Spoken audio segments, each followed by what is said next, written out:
Welcome to The Explainer. Today, we're going to crack the code on what it really takes to build a career that has genuine purpose.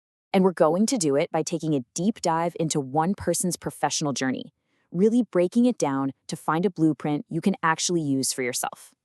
Okay, so let's start with the most powerful piece of the puzzle we have, a personal mission statement. This right here, this is the very core of a purpose-driven career. It's the why, the thing that should be driving every single decision that comes after. But, that leads to the big question, right? How does a powerful statement like this move from just being an idea on paper to something that actually shows up in a real-world career with tangible success? Well, we're going to dig into this by looking at the career of Shelby Lee Penman, using her why as the roadmap for, well, pretty much everything that follows. And to get a handle on this, we're going to use this simple but super powerful framework called the Golden Circle. It's easy. It all starts with why. That's your purpose. Then it moves to how, your process. And it all ends with what, the result, the proof. So let's see how it works in action. All right, so if empowering others is the why, let's take a look at the how. What are the core principles and values that are actually guiding her actions? So how does she actually do it? Well, a values assessment gives us a huge clue.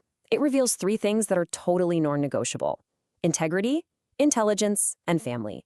You can think of these as her personal compass, the filter she's going to use for every single major decision. And those core values, they're what light the fire for a really specific set of passions. I mean, look at these words: coaching, connecting, leadership, service. These are not just bullet points you'd throw on a resume. These are the action words, the verbs that bring her why, empowering others, to life. Okay, so we've got the why and we've got the how. But what does that actually look like in the real world? This is the what. This is the proof that her purpose is really in practice. Now, if you look at her career timeline, what's fascinating is that it is not some straight, predictable line. It moves across completely different industries, from resources to being an entrepreneur to working in government. But there's a really clear common thread: a steady, undeniable growth in leadership and impact over 25 years. And this is where her story gets really compelling. She consistently does something you don't see very often. She merges two skill sets that are usually in totally different worlds: razor-sharp financial management and really human-centered program development. Her time at the Odyssey Learning Center is the perfect example of this. I mean, just stop and think about what's happening here. On one hand, she's in the trenches directing programs for people with autism, mentoring her staff to give better service. And on the other hand, she's managing the entire multi-million-dollar budget and making sure they pass every single external audit. It's this incredible combination of heart and head, mission and management.